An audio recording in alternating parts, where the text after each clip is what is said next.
Item ಯಾವುದೇ ಇರಲಿ try ಮಾಡಿ ಆಚಿ ಚಿಕನ್ ಮಸಾಲಾ. ಆಚಿ ಚಿಕನ್ ಮಸಾಲಾ. ಚಿಕ್ಕಮಗಳೂರಿನಲ್ಲಿ ಹೆಚ್ಚಾಗ್ತಾ ಇದೆ ಕಾಡಾನೆ ಹಾವಳಿಯ ಕಿಚ್ಚು. ಬಾಳೆಹೊನ್ನೂರು ಪಟ್ಟಣದಲ್ಲಿ ಬೃಹತ್ ಪ್ರತಿಭಟನಾ ಸಭೆ ನಡೀತಾ ಇದೆ. ಜನರ ಆಕ್ರೋಶದ ಹಿನ್ನೆಲೆಯಲ್ಲಿ ಹೆಚ್ಚಿನ ಪೊಲೀಸ್ ಬಿಗಿ ಭದ್ರತೆಯನ್ನ ಕೂಡ ಕೈಗೊಳ್ಳಲಾಗ್ತಾ ಇದೆ. ಬಾಳೆಹೊನ್ನೂರು ಅರಣ್ಯ ಇಲಾಖೆಯ ಕಚೇರಿಗೆ ಪೊಲೀಸ್ ಬಿಗಿ ಭದ್ರತೆಯನ್ನ ಒದಗಿಸಲಾಗಿದೆ. 2 DR ತುಕಡಿ ನಿಯೋಜನೆ ಮಾಡಿದ್ದಾರೆ ಪೊಲೀಸ್ ಇಲಾಖೆಯ ಅಧಿಕಾರಿಗಳು. ಇತ್ತ ಶೃಂಗೇರಿ, ಕೊಪ್ಪ ಈ ಭಾಗದಲ್ಲೂ ಕೂಡ ಕಾಡಾನೆಗಳ ಹಾವಳಿ ಹೆಚ್ಚಾಗ್ತಾ ಇದೆ. ಬಾಳೆಹೊನ್ನೂರು ಅರಣ್ಯ ಇಲಾಖೆಯ ಕಚೇರಿಗೆ ಬಿಗಿ ಭದ್ರತೆಯನ್ನ ಕೂಡ ಒದಗಿಸಲಾಗಿದೆ. 2 DR ತುಕಡಿ ನಿಯೋಜನೆ ಮಾಡಿದ್ದಾರೆ. ಇತ್ತ ಶೃಂಗೇರಿ, ಕೊಪ್ಪ, NR-ಪುರದಲ್ಲೂ ಕೂಡ ಬಂದ್ ಮಾಡಿ ಪ್ರತಿಭಟನೆಯನ್ನು ನಡೆಸಲಾಗ್ತಾ ಇದೆ. ಮಲೆನಾಡು ನಾಗರಿಕ ರೈತ ಹಿತರಕ್ಷಣಾ ಸಮಿತಿಯಿಂದ ಬಂದ್ ಅನ್ನ ಮಾಡಲಾಗ್ತಾ ಇದೆ. ಬೆಳಗ್ಗೆಯಿಂದಲೇ 3 ತಾಲೂಕುಗಳಲ್ಲಿ ವ್ಯಾಪಾರ ವಹಿವಾಟನ್ನ ಸ್ತಬ್ಧ ಮಾಡಲಾಗಿದೆ. ರಸ್ತೆ ಮಧ್ಯೆ ಮಹಿಳೆ ಮೃತದೇಹವನ್ನ ಇಟ್ಟು ಪ್ರತಿಭಟನೆ ಮಾಡಿದಂತಹ ಹಿನ್ನೆಲೆಯಲ್ಲಿ ಬಾಳೆಹೊನ್ನೂರು ಠಾಣೆಯಲ್ಲಿ 9 ಜನ ಸೇರಿ ಹಲವರ ಮೇಲೆ ಕೇಸ್ ದಾಖಲಾಗಿದೆ. ಸುಮೋಟೋ ಕೇಸ್ ಅನ್ನ ದಾಖಲಿಸಿಕೊಂಡಿದ್ದಾರೆ ಪೊಲೀಸ್ನವರು. ಇವತ್ತು ಮತ್ತಷ್ಟು ಜನರ ಮೇಲೆ ಪ್ರಕರಣ ದಾಖಲಾಗುವಂತಹ ಸಾಧ್ಯತೆಗಳು ಕೂಡ ದಟ್ಟವಾಗಿದೆ. ಮಹಿಳೆಯ ಮೃತದೇಹವನ್ನ ಇಟ್ಟು ಪ್ರತಿಭಟನೆ ಮಾಡಿದಂತಹ ಹಿನ್ನೆಲೆಯಲ್ಲಿ 9 ಜನರ ವಿರುದ್ಧ ಇದೀಗ ಪೋಕ್ಸೋ ಕೇಸ್ ಪ್ರಕರಣ ದಾಖಲಾಗಿರುವಂಥದ್ದು 9 ಜನರ ವಿರುದ್ಧ. ನೋಡಿ ಯಾವ ರೀತಿಯಾಗಿ ಪರಿಸ್ಥಿತಿ ನಿರ್ಮಾಣ ಆಗಿದೆ ಸ್ಥಳದಲ್ಲಿ ಅಂತ ಹೇಳಿ. ಬಾಳೆಹೊನ್ನೂರು ಠಾಣೆಯಲ್ಲಿ 9 ಜನರ ಮೇಲೆ ಸುಮೋಟೋ ಕೇಸ್ ದಾಖಲಾಗಿದೆ. ಹಾಗಾಗಿ ಇವತ್ತು ಮತ್ತಷ್ಟು ಜನರನ್ನ ವಶಕ್ಕೆ ಪಡೆದುಕೊಳ್ಳುವಂತಹ ಸಾಧ್ಯತೆಗಳು ಕೂಡ ಇದೆ. ಇವತ್ತು ಸಭೆ ಕೂಡ ನಡೀತಾ ಇದೆ. ಹಾಗಾಗಿ ಒಂದೇ ವಾರದಲ್ಲಿ 2 ಸಾವಾಗಿರುವಂತಹ ಹಿನ್ನೆಲೆಯಲ್ಲಿ ಈ ಕಾಡಾನೆಗಳ ದಾಳಿ ಹೆಚ್ಚಾಗ್ತಾ ಇದೆ. ಇದಕ್ಕೆ ಕಡಿವಾಣ ಯಾವಾಗ ಹಾಕ್ತೀರಿ ಅರಣ್ಯ ಇಲಾಖೆಯ ಅಧಿಕಾರಿಗಳು? ಪ್ರತಿ ಬಾರಿಯೂ ಕೂಡ ಮನವಿ ಮಾಡಿಕೊಂಡಂತಹ ಸಂದರ್ಭದಲ್ಲಿ ಯಾವುದೇ ರೀತಿಯಾದಂತಹ ಮುಂಜಾಗ್ರತಾ ಕ್ರಮವನ್ನು ತೆಗೆದುಕೊಳ್ತಾ ಇಲ್ಲ. ಅದು ಒಂದೇ ಜಾಗದಲ್ಲಿ 2 ಸಾವನ್ನಪ್ಪಿರುವಂಥದ್ದು, ಒಂದೇ ವಾರದ ಒಳಗಾಗಿ ಸಾವನ್ನಪ್ಪಿರುವಂಥದ್ದು. ಸೋಮವಾರ ಒಬ್ಬರು ಸಾವನ್ನಪ್ಪಿದ್ರೆ ಶನಿವಾರ ಒಬ್ಬರು ಸಾವನ್ನಪ್ಪಿದ್ದಾರೆ. ಹಾಗಾಗಿ ಕಾಡಾನೆಯನ್ನ ಸೆರೆ ಹಿಡಿರಿ ಅಂತ ಹೇಳಿ ಸಾಕಷ್ಟು ಬಾರಿ ಮನವಿ ಮಾಡಿಕೊಂಡಿದ್ರು, ಯಾವುದೇ ಪ್ರಯೋಜನ ಆಗಿರಲಿಲ್ಲ.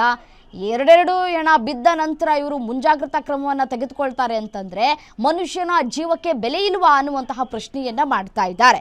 ಇದೀಗ ಸುಮೋಟೋ ಕೇಸನ್ನ ದಾಖಲು ಮಾಡಿದ್ದಾರೆ. 9 ಜನರನ್ನ ವಶಕ್ಕೆ ಪಡೆದುಕೊಂಡಿದ್ದಾರೆ. ಇನ್ನಷ್ಟು ಜನರನ್ನ ಇವತ್ತು ವಶಕ್ಕೆ ಪಡೆದುಕೊಳ್ಳುವಂತಹ ಸಾಧ್ಯತೆಗಳು ಕೂಡ ದಟ್ಟವಾಗಿದೆ.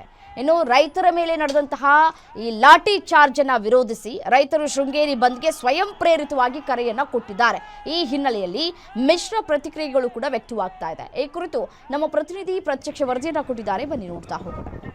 ಜಿಲ್ಲೆಯ ಮಲೆನಾಡು ವ್ಯಾಪ್ತಿಯಲ್ಲಿ ಆನೆ ಮಾನವ ಸಂಘರ್ಷ ಮಿತಿ ಮೀರಿದ್ದು 7 ದಿನಗಳ ಅಂತರದಲ್ಲಿ 2 ಆನೆ ಬಲಿ ಪಡೆದುಕೊಂಡಿದೆ. ಹೀಗಾಗಿ ನಿನ್ನೆ ದಿನ ಅರಣ್ಯ ಇಲಾಖೆಯ ವಿರುದ್ಧ ಒಂದು ಗ್ರಾಮಸ್ಥರು ಮತ್ತು ಜೊತೆಗೆ ಇಲ್ಲಿನ ಸ್ಥಳೀಯರು ಪ್ರತಿಭಟನೆ ನಡೆಸುವಂತ ಒಂದು ಕೆಲಸವನ್ನ ಮಾಡಿದ್ರು.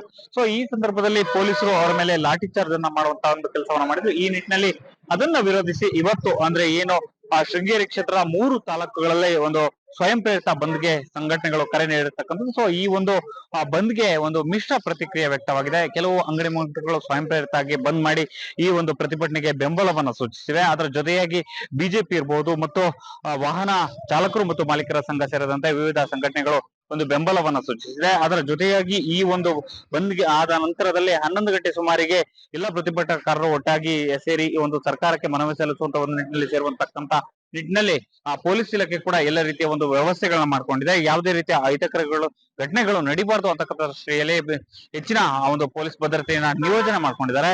ಮತ್ತೊಂದು ಕಡೆಯಲ್ಲಿ ಈ ಒಂದು ಪ್ರತಿಭಟನೆಗೆ ಸಂಬಂಧಪಟ್ಟಂತೆ ಸಾಕಷ್ಟು ಬಾರಿ ಈ ಒಂದು ಕಾಡಾನೆ ಹಾವಳಿ ಪ್ರತಿನಿತ್ಯ ಆದಂತಹ ಸಂದರ್ಭದಲ್ಲೂ ಮತ್ತು ಸಾಕಷ್ಟು ಜೀವಗಳು ನಷ್ಟವಾದಂತಹ ಸಂದರ್ಭದಲ್ಲೂ ರೈತರು ಪ್ರತಿಭಟನೆ ನಡೆಸ್ಕೊಂಡು ಬರ್ತಾ ಇದ್ದಾರೆ.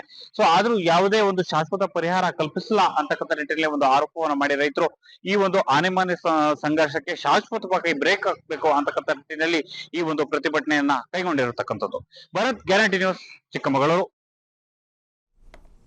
ಮಲ್ನಾಡ್ನಲ್ಲಿ ಮಿತಿ ಮೀರ್ತಾ ಇದೆ ಕಾಡಾನೆಗಳ ಹಾವಳಿ. ಚಿಕ್ಕಮಗಳೂರಾಯಿತು, ಈಗ ಮೂಡಿಗೆರೆಯಲ್ಲೂ ಕೂಡ ಜನ ಆತಂಕದಲ್ಲೇ ದಿನ ದೂಡುವಂತಹ ಪರಿಸ್ಥಿತಿ ನಿರ್ಮಾಣ ಆಗಿದೆ. ಮೂಡಿಗೆರೆ ತಾಲೂಕಿನ ವಿವಿಧ ಕಡೆ ಕಾಡಾನೆ ಭೀತಿ ಹೆಚ್ಚಾಗ್ತಾ ಇದೆ.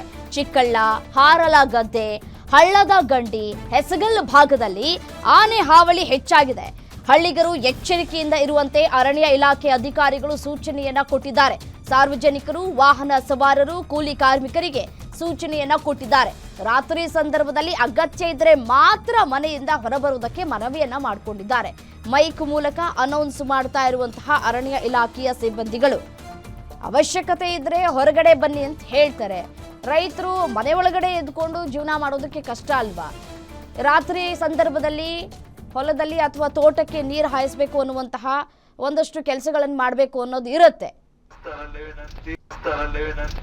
ಒಂಟಿ ಕಾಡಾನೆ ಒಂದು ಹಳ್ಳದ ಗಂಡಿ ಫಾರೆಸ್ಟ್ ನಲ್ಲಿ ಕಂಡು ಬಂದಿದ್ದು ಸುತ್ತಮುತ್ತಲಿನ ಗ್ರಾಮಸ್ಥರು ಎಚ್ಚರಿಕೆಯಿಂದ ಇರಬೇಕು.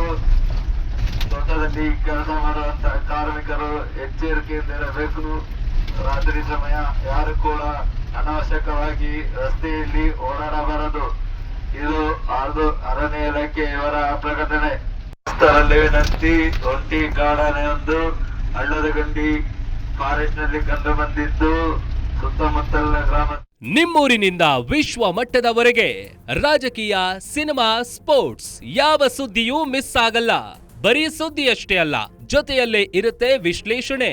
ಗ್ಯಾರಂಟಿ ನ್ಯೂಸ್ ನ ಸಬ್ಸ್ಕ್ರೈಬ್ ಮಾಡಿ, ಫಾಲೋ ಮಾಡಿ, ಕ್ಷಣ ಕ್ಷಣದ ಅಪ್ಡೇಟ್ಸ್ ಪಡೆಯಿರಿ.